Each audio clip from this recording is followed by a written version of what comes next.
When we found out we were expecting, we were beyond happy.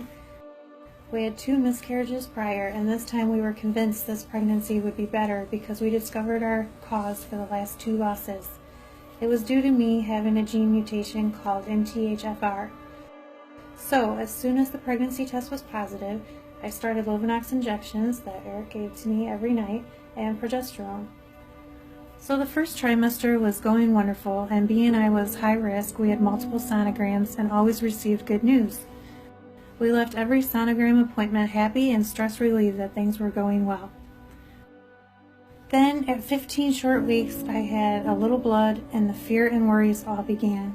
We went to the hospital and was soon admitted in Ottawa with a UTI, bleeding, and contractions. My OB doctor in Ottawa, he knew our past, and he knew how healthy this baby was, and he knew we wanted this baby more than anything. We are so thankful that our doctor believed in this pregnancy and supported the fight for Khalon. He started me on magnesium right away, and even though I had bleeding and hard labor and contractions every night for several hours, Khalon fought, he remained strong, and continued to thrive and grow.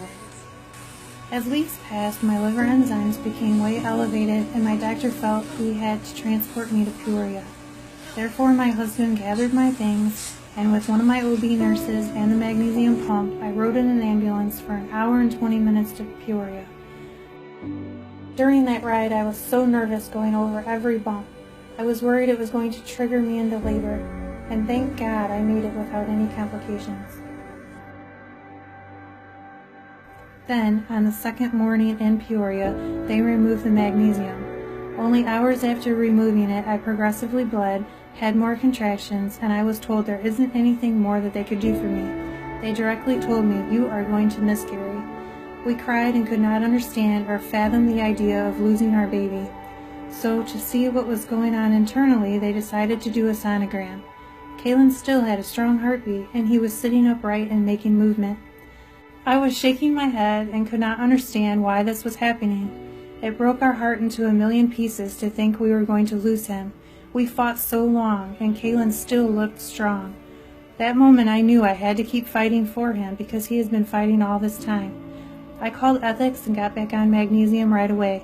Thankfully, it bought us more time. Then, at 22 weeks and 3 days, Khalon was ready to be born. Before delivery, we were again informed that his odds of survival were very slim. Delivery went quick, and he was born breathing, and he did not need resuscitated.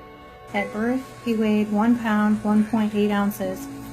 With a lot of continued prayers, God, my Ottawa OB doctor and staff, and the Peoria NICU staff, Khalon continued to be a fighter.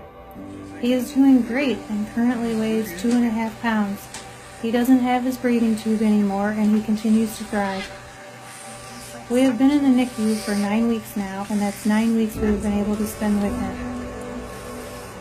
My typical day begins early. I come every morning around 7:30 and stay until around 7 p.m. I look forward to being part of his morning cares, including in his doctor rounds, and holding him for as long as possible. Usually I hold him for about 3 to 5 hours every day, and I would continue longer if my bladder would hold out.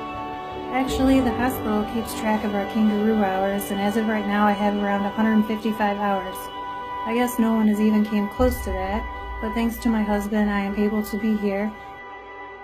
We cherish every second we have with him and thank God for all of our miracles. I know God is always protecting Khalon, and he has a purpose in this world. Together we will figure out exactly what that is. Finally, someday Khalon will see this, and I want him to know how much his dad and I love him. We will forever fight for him and with him. Khalon, keep being strong. We love you with all of our hearts.